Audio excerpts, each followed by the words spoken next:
کا فالج کیا ہے؟ نیند کا فالج ایک ایسی حالت ہے جس کی نشاندہی پٹھوں کے کنٹرول کے ایک مختصر نقصان سے ہوتی ہے، جسے ایٹونیا کہا جاتا ہے۔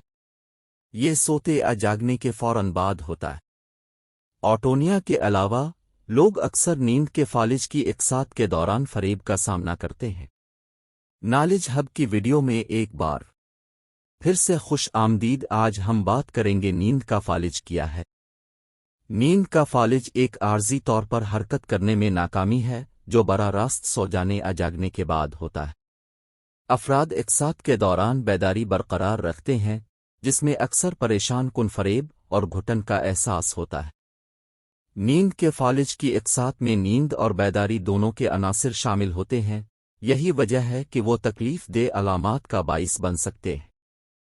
اگرچہ نیند کے فالج کے بارے میں ابھی تک بہت کچھ معلوم نہیں ہے، لیکن اس کی اقسام، علامات، وجوہات، اثرات اور علاج کے بارے میں سیکھنا اس حالت اور اس سے بچاؤ کے طریقوں کی بہتر تفہیم کے قابل بنا سکتا ہے۔ نیند کا فالج کیا ہے؟ نیند کا فالج ایک ایسی حالت ہے جس کی نشاندہی پٹھوں کے کنٹرول کے ایک مختصر نقصان سے ہوتی ہے، جسے ایٹونیا کہا جاتا ہے۔ یہ سوتے یا جاگنے کے فوراً بعد ہوتا ہے۔ اوٹونیا کے علاوہ لوگ اکثر نیند کے فالج کی اقساط کے دوران فریب کا سامنا کرتے ہیں۔ نیند کے فالج کو پیراسومینیا سمجھا جاتا ہے۔ نیند کے دوران غیر معمولی رویے ہیں۔ چونکہ یہ نیند کے چکر کے تیز آنکھوں کی حرکت ریم مرحلے سے منسلک ہے، اس لیے نیند کے فالج کو ریم پیراسومینیا سمجھا جاتا ہے۔ معیاری ریم نیند میں ایٹونا کے ساتھ واضح خواب دیکھنا شامل ہے، جو عام طور پر خوابوں کو پورا کرنے سے روکنے میں مدد کرتا ہے۔ عام طور پر جاگنے پر ختم ہوتا ہے، لہذا ایک شخص کبھی بھی حرکت کرنے کی اس عدم صلاحیت کے بارے میں ہوش میں نہیں آتا ہے۔ نتیجے کے طور پر محققین کا خیال ہے کہ نیند کے فالج میں شعور کی مخلوط حالت شامل ہے، جو بیداری اور ریم نیند دونوں کو ملا دیتا ہے۔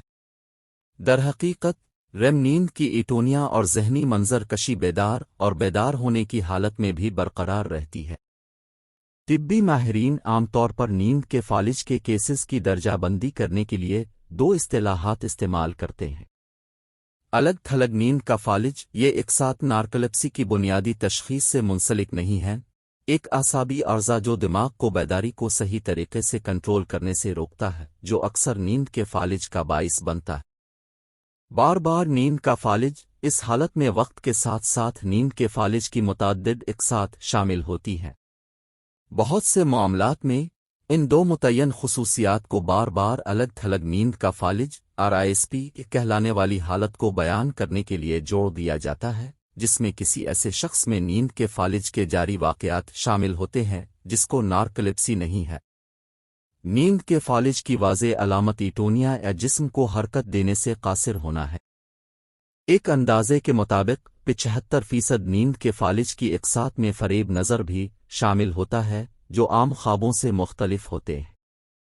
ایٹونیا کی طرح یہ سوتے وقت ہائپناگوجک ہیلوسینیشن جاگتے ہوئے ہپنوپمپک ہیلوسینیشن یہ ہو سکتے ہیں۔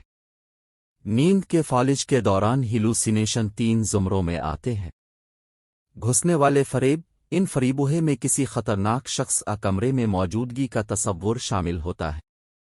سینے کے دباؤ کا فریب، اسے انکیوبس ہیلوسینیشن بھی کہا جاتا ہے، یہ ایک ساتھ دم گھٹنے کے جذبات کو بھڑکا سکتے ہیں۔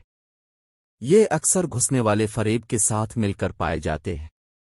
ویسٹیبولر موٹر فریب میں حرکت کے احساسات، جیسے پرواز، جسم سے باہر کے احساسات شامل ہو سکتے ہیں۔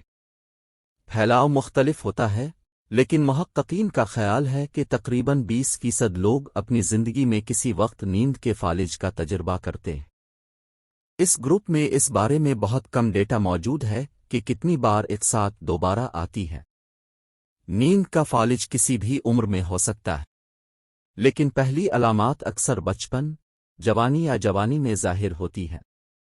نوعمری کے دوران شروع ہونے کے بعد ایک ساتھ 20 اور 30 کی دہائی میں زیادہ کثرت سے ہو سکتے ہیں۔ زیادہ تر لوگوں کے لیے نیند کا فالج خطرناک نہیں سمجھا جاتا، اگرچہ یہ جذباتی تکلیف کا سبب بن سکتا ہے، لیکن اسے ایک بے نظیر حالت کے طور پر درجہ بندی کیا جاتا ہے اور عام طور پر اس قدر کثرت سے نہیں ہوتا کہ صحت کے اہم اثرات مرتب ہوں۔ تاہم ایک اندازے کے مطابق 10% لوگوں میں زیادہ بار بار پریشان کن اقساط ہوتے ہیں جو نیند کے فالج کو خاص طور پر پریشان کن بنا دیتے ہیں۔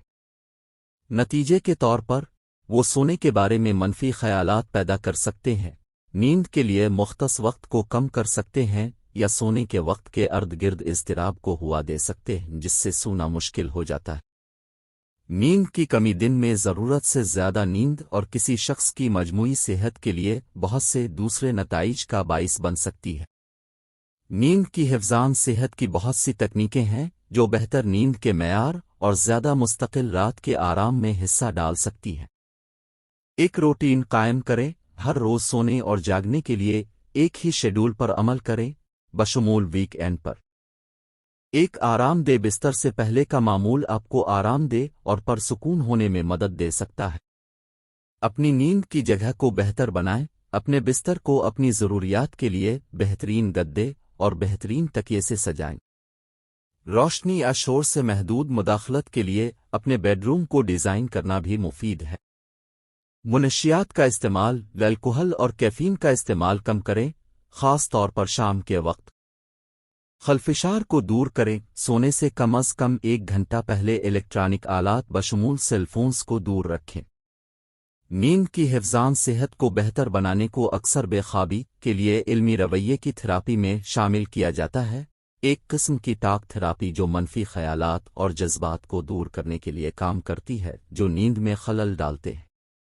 نیند کے فالج کے لیے CBT کی ایک مخصوص شکل تیار کی گئی ہے، لیکن اس کی تاثیر کو درست کرنے کے لیے مزید تحقیق کی ضرورت ہے۔